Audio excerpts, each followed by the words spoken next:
What if I told you that you could land 100 new B2B clients in the next 30 days? Well, first of all, you'd probably tell me that that's a ridiculous promise and I might have just clickbaited you. In fact, you know your industry way better than me and you've probably tried everything already to get clients. So what do I know that you don't? Well, stay here because I'm going to share with you 3 killer growth hacks that we use to land our first 100 B2B customers. And yes, within our first 30 days. And I'm gonna take a guess and say you probably haven't tried any of these yet, at least not in the way that I'm gonna explain how to do. And actually, if you do these 3 hacks well, you can land a lot more than 100 clients. I actually got over 1,000 clients for our company Origami within our first few months without tapping into a network or connections at all. So let's get into it and I'll share the 3 killer growth hacks in 2026 to land clients that you probably haven't tried yet. Hack number 1 is what I call progressive overload. Progressive overload is the idea that when you go to the gym, you have to lift heavier and heavier weights every day in order to actually build muscle and gain strength. Launching your agency or product is the exact same idea. You need to keep consistently launching it and making each launch better than the one before. Don't think of a launch as a one-time thing that you do once.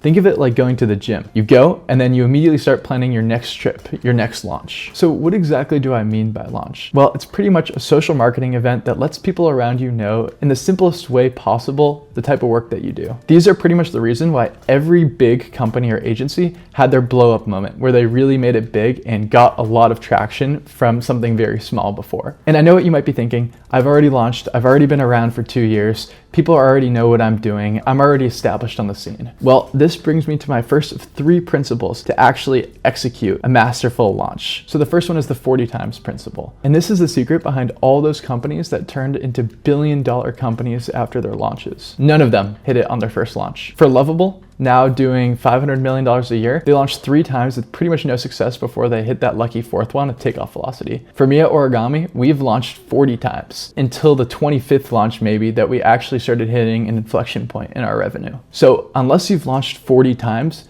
do not come to me and tell me it's not worth launching again. But how do you keep launching, you might ask? Well, this brings me back to the progressive overload analogy of going to the gym. After every launch, you gain views, an audience, and generally just experience on what makes a good launch. You see what parts of your product people engage with, where people sign up on your website, what different channels work, what's most interesting to people, what people are talking about related to your product, and you improve, you make the next one better based off of all of that. And then you start planning the next one based off that to be even better and bigger and resonate stronger with your target audience. For example, we first launched announcing our beta on LinkedIn, and then we launched on Product Hunt, and then we launched our Google Map Scraper, and then we launched our main product again, and then we launched on X, and then we released a sequencer under a new name called Send, which almost sounded like we were launching a whole new product. And then we announced ourselves as Claude for Sales, and then we announced our API. And this is only a small fraction of the launches that we've done, which have generated millions of views because we kept getting better and relaunching, and nobody cares. People are happy to see the progress that you've made and see another launch, especially if you've improved it.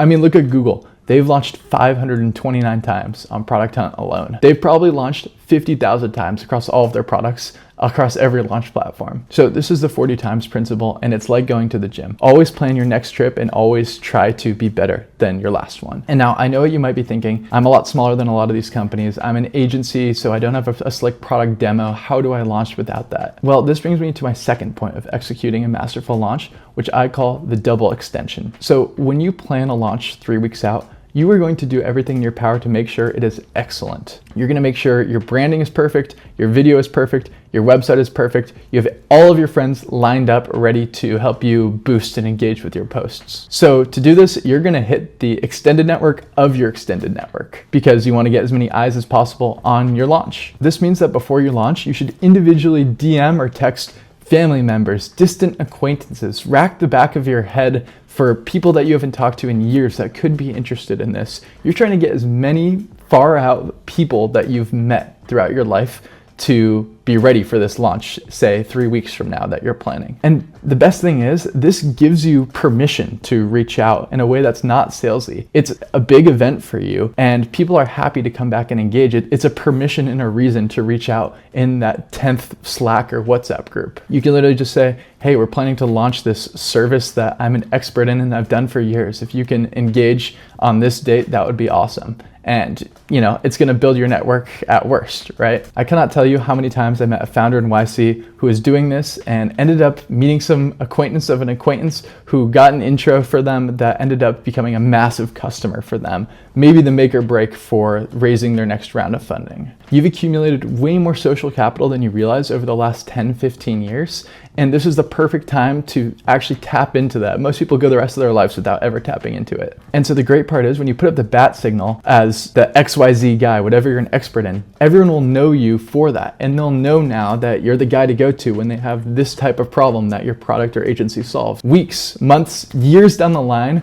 when they have that perfect problem that you solve, they'll actually know to think of you and to come back and re-engage with you because of those random touch points that you had with them. So this is the double extension idea, which brings me to my last point, which is why launches even work at all, which is called the social reward. So I studied the social media algorithms for a long time. This is how I built up my own followings. And if there's one thing I can tell you, it's that they are built for this one thing. And that is witnessing and celebrating new things coming into existence online. So if you have no presence at all on social media, this is by far the best way to launch yourself onto social media. This is how I made my first posts. It's how most people I know have got into the scene that ended up being successful. It's a launch post, right? It's like a call to action for everyone around you. So even if you've already been around for a while, you can totally just make up an excuse to reintroduce yourself. Hey, I crossed 10,000 followers. Hey, our business has been around for 2 years now. Wanted to reintroduce myself to my network. So these launches are awesome and can really help you scale. But let's say you want immediate action. You want customers now. You want them tonight. What can you do? Well, this brings me into my next hack, which is called the pulse. Just like in an emergency room, when they're trying to figure out if someone's alive, they can run all the tests they want, but there's only one surefire way to figure that out, and it's to take the patient's pulse. The same thing applies to prospects. They can miss your message, ghost you, respond late, whatever you want to say, but the only surefire way to know if they're actually going to be a good fit for you is to talk to them. In this case, picking up the phone and calling the client directly is the pulse check. And I'm sure you're like, wait a second, is this dude advocating for cold calling in 2026? Well, I'm gonna be honest with you. This is actually the most surefire way to get clients across every industry. And it just sucks really bad because most people are doing it completely wrong. I know what you might be thinking, it wouldn't work for my industry. I've never cold called before. My buyer would hate this type of spam, right? But I'm gonna let you in on a quick secret that when any B2B company in any industry or segment gets large enough, they start hiring full-time teams of outbound sales reps to cold call prospects all the time, 24/7 as their jobs. So I'm gonna ask you to challenge the assumption that cold calling doesn't work for your niche, because I can guarantee you that if I look it up, I will find a company that has full-time dozens of people cold calling your clients, people that you could sell to, and closing deals. And these people would not have a job if it didn't work. So I'm gonna tell you exactly how these people make it work and how you can. So first, let's build your lead list. And I recommend using warm leads and turn cold calling into warm calling. This is actually the best way to make it work. Remember those launches that I mentioned earlier? Well, if you did a decent job, you should have a few hundred signups to your newsletter or to your wait list, or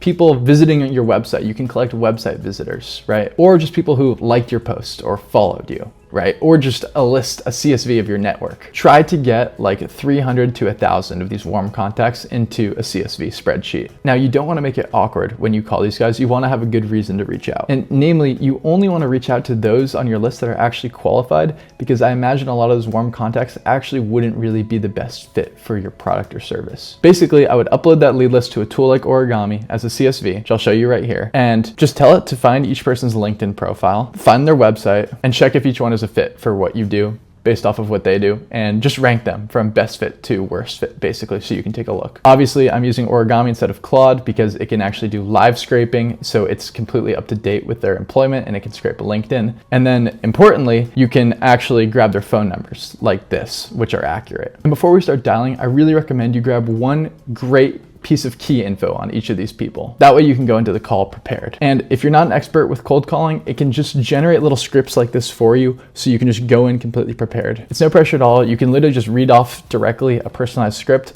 However you want to do it, this is how I recommend cold calling. You could just make it completely robotic, just go through, generate good scripts that are personalized, and you're gonna have some success. Because I promise you, if you have a couple hundred even somewhat warm leads on there and you call all of them until they all answer, you're gonna get a couple people who are interested. That's just factual. That's just statistically what's going to happen. You can use any tool to do this. The one I used here is origami.chat, which probably costs less than $50 to do this entire list of 1,000 phone numbers. And now, if it works, you start expanding beyond this one profile, maybe slightly less warm leads, or warm leads that did something else. They reacted to a competitor's launch post, right? So you start going out in these concentric circles and you scale up your cold calling operation. In fact, you can even get a little sibling or an intern to start hammering these out for you. Sure, your hit rates might drop, but you already know that you can close, and there's thousands, probably tens of thousands more. And so now it's just a conversion rate math problem. And I know you might be thinking, who the heck actually buys from a cold call?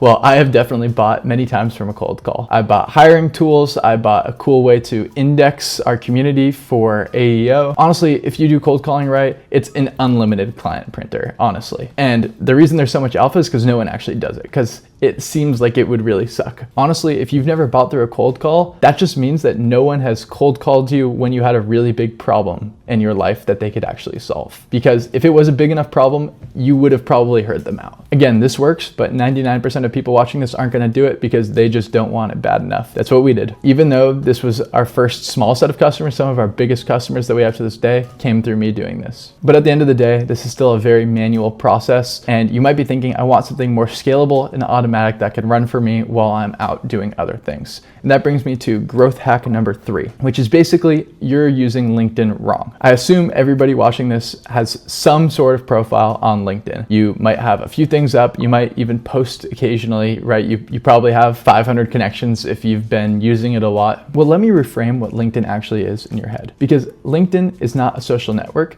It's actually an ad platform, and it's a very special type of ad platform. Basically, instead of spending money for ads like Facebook, you spend your attention directed at doing the right things to get impressions in front of your ideal customers. How much time you spend writing a great post or connecting with the right people, these are generating impressions that will then lead people to your profile page, which is a landing page, and then to your website, which could result in a conversion. So it's all an ads funnel. It's just very different from other ads platforms. And so basically, if you use LinkedIn right, it becomes an unreal engine for landing clients. This is probably the biggest unpatched growth hack of late 2020s, and I think people are going to be all over it in the next couple of years, but it is unreal how much alpha there is if you use LinkedIn properly. If I look at our attribution, we've actually gotten thousands of customers, active paying customers, just through LinkedIn alone. It's basically just from me as a one-man show on LinkedIn. So how do you do it right? Well, here are the 3 rules. We'll start with the 200 rule, which is basically you should be connecting with 200 new people every single week. It's completely free,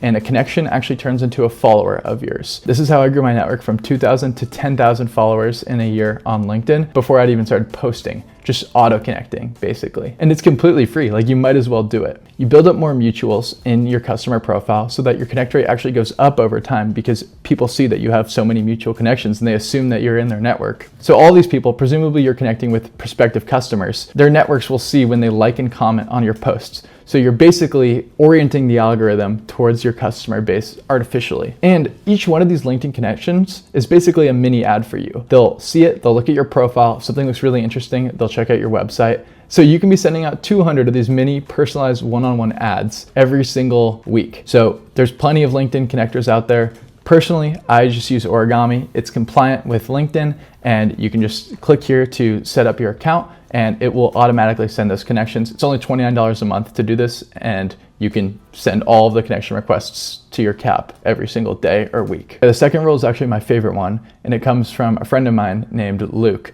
He calls it something else, but I call it the Rizzler. Luke will get all the LinkedIn profiles of potential clients. He'll go back and he'll like their last 3 posts. He'll also show a profile view, and he'll turn on viewing on settings so they see that he viewed their profile. And basically he's warming up each of these clients before he even sequences them. And then he just spends all his day on LinkedIn, literally using it like a social platform, like texting these people. And he's getting 20 or 30 client conversations a week. He's got mobile notifications on, and he's just using it on his phone, basically texting people like they're his friends on LinkedIn. So why does cold prospecting work a lot better if you're warming them up? Well, you're a familiar face already. people see that you've already interacted with them and it looks like a DM from a mutual acquaintance or even someone that is kind of like an outer ring friend on LinkedIn. And remember the launches from earlier, the waitlist, newsletter, website visitors? These are exactly the people that you're doing this on. They're already familiar with who you are. And so this is just how you continue to build a relationship and warm these people up. They've already expressed interest in either your story or your product or service. And the most important part of this is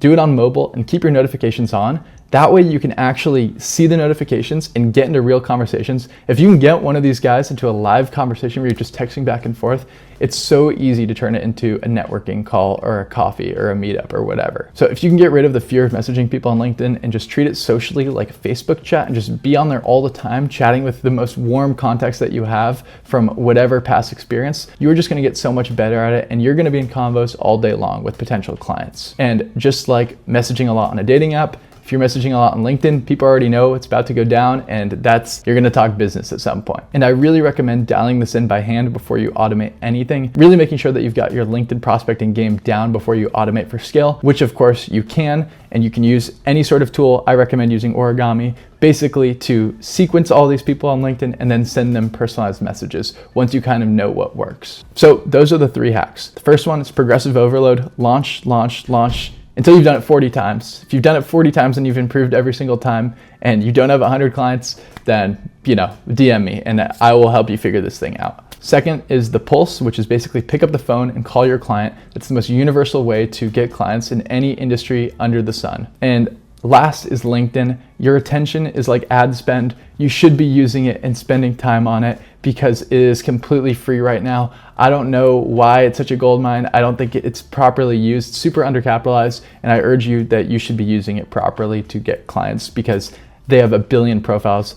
Every single person in every white collar industry has some sort of presence there. But the most important part of this, obviously, is that these are not separate growth hacks. This is all one machine, right? You launch, which generates the initial attention. You capitalize on that attention directly by going to your clients and dialing or texting them if you know them. The ones that don't respond or that you can't get into contact with, you warm up on LinkedIn. You're not going cold on call or LinkedIn. You're going after the warm people. You keep drumming up that interest machine with your launches over and over again as you keep improving and scaling your operation. And that's it. That's how we got our first 100 B2B clients in our first month and over 1,000 in our first 4 months. And honestly, 99% of people watching this are just gonna use this as entertainment or some sort of vague motivation. I really urge you to take something from this and apply it and try to land customers. I want everybody watching this to be successful because the truth is we are at the very beginning of a new era where so many more people can be successful running their own businesses, doing growth, getting clients,